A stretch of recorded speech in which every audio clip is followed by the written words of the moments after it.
Hello everybody, welcome back to another reading of the Bible. We're continuing in 2 Kings chapter 3. In chapter 2, we read that Elijah went up to heaven in a whirlwind. So now we're moving on to chapter 3. Now Jehoram, the son of Ahab, began to reign over Israel in Samaria the 18th year of Jehoshaphat, king of Judah, and reigned 12 years. He wrought evil in the sight of the Lord, but not like his father and like his mother. For he put away the image of Baal that his father had made. Nevertheless, he cleaved unto the sins of Jeroboam, the son of Nebat, who made Israel to sin. He departed not therefrom. Mesha, king of Moab, was a sheep master, and rendered unto the king of Israel 100,000 lambs and 100,000 rams with the wool.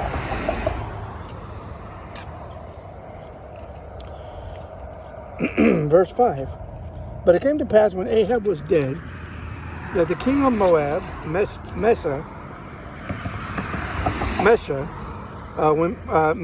the king of Moab, rebelled against the king of Israel. And King Jehoram went out of Samaria at the same time, and numbered all of Israel.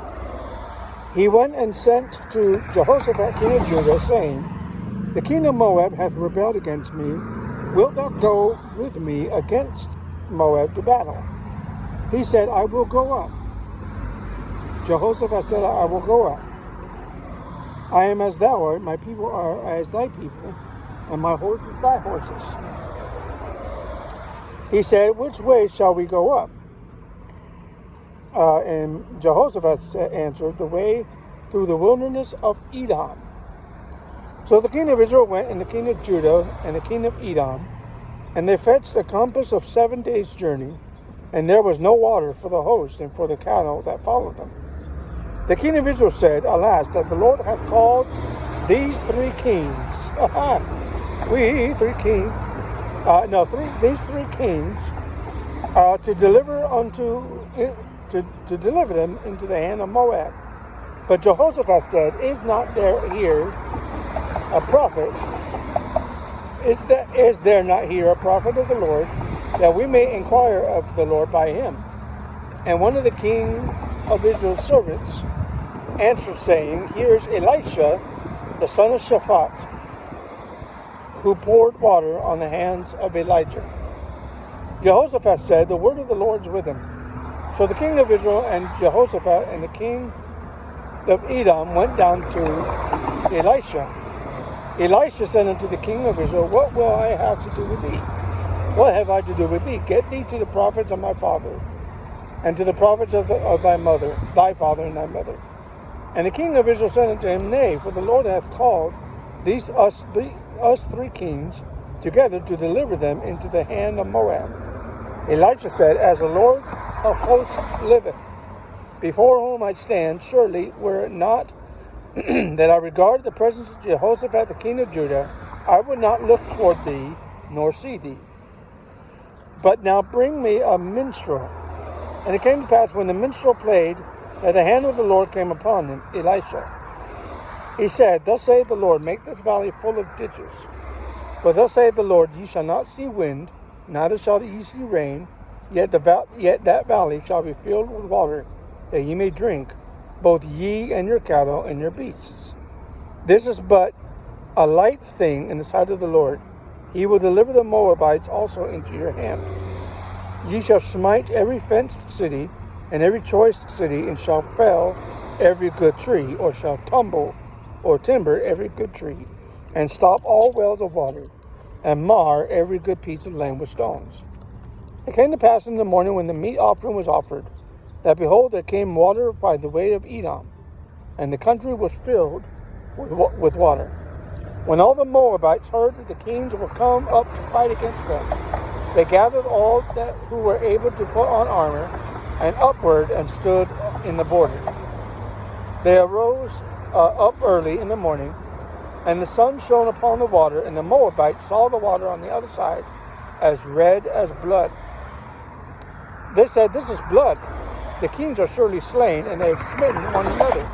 Now therefore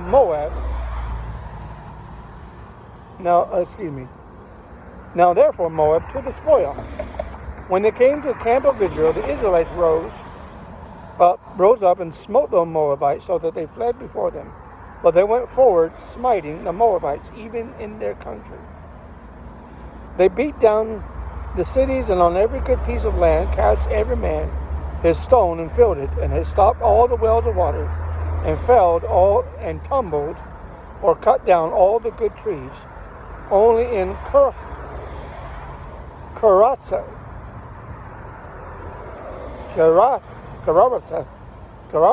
left they the stones thereof.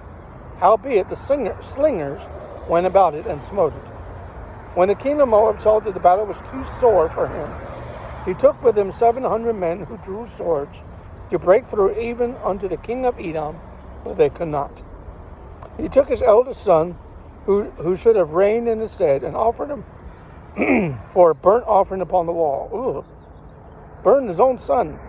And there was great indignation against Israel, and they departed from him and departed from the king of Edom, and returned to their own land. So that's chapter 3 of 2 Kings. And I believe we can go forward.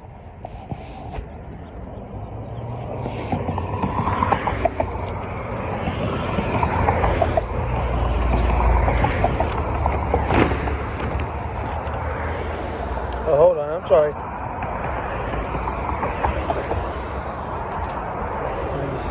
yeah. Oh, chapter 4, yeah, sorry.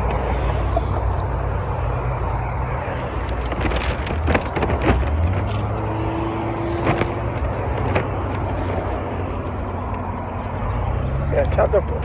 Oops. Okay, sorry about that. I'm going to read chapter 4 as well. So the king of Edom burned his son on a burnt offering, on a burnt altar. Ouch. Chapter 4 of 2 Kings. Now there cried a certain woman of the wives of the sons of the prophets of Elisha, saying,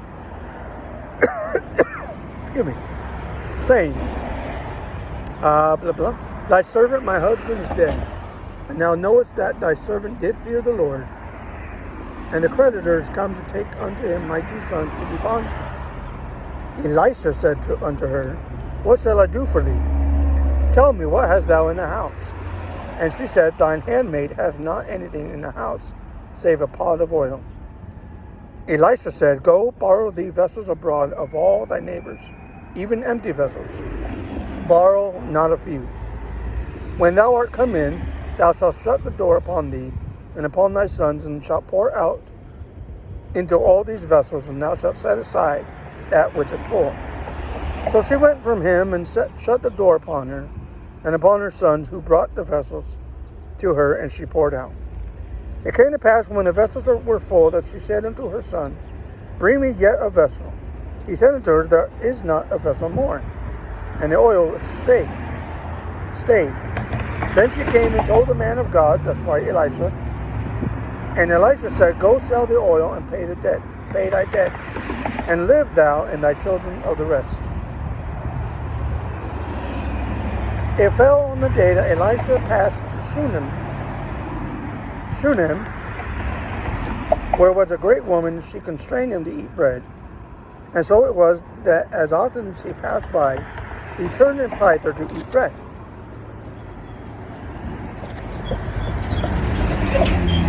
She said unto her husband, Behold, now I perceive that this is a holy man of God, who passeth by us continually. Let us make a little chamber, I pray thee, on the wall, and let us set for him there a bed and a table and a stool, a bed, a table, a stool, a candlestick, and it shall be when he cometh to us, he shall turn in thither. It fell on the day that he came thither, this Elisha, and he turned into the chamber and lay there. He said to Genzi, his servant, Call the Shunammite, and when he had called her, he stood before him. Elisha said unto him, and he said unto him, and she stood before. The servant said unto Elisha, say now unto her, Elisha said unto the servant, say now unto her, behold, thou hast been careful for us with all this care. Excuse me. What is to be done for thee? Wouldest thou be spoken for to the king, or to the captain of the host? And she answered, I dwell among my own people. Elisha said, what then is to be done for her? Gehazi answered, verily, she hath no child, and her husband is old. He said, call her. And when he had called her, she stood in the door. Elisha said, about this season, according to the time of life,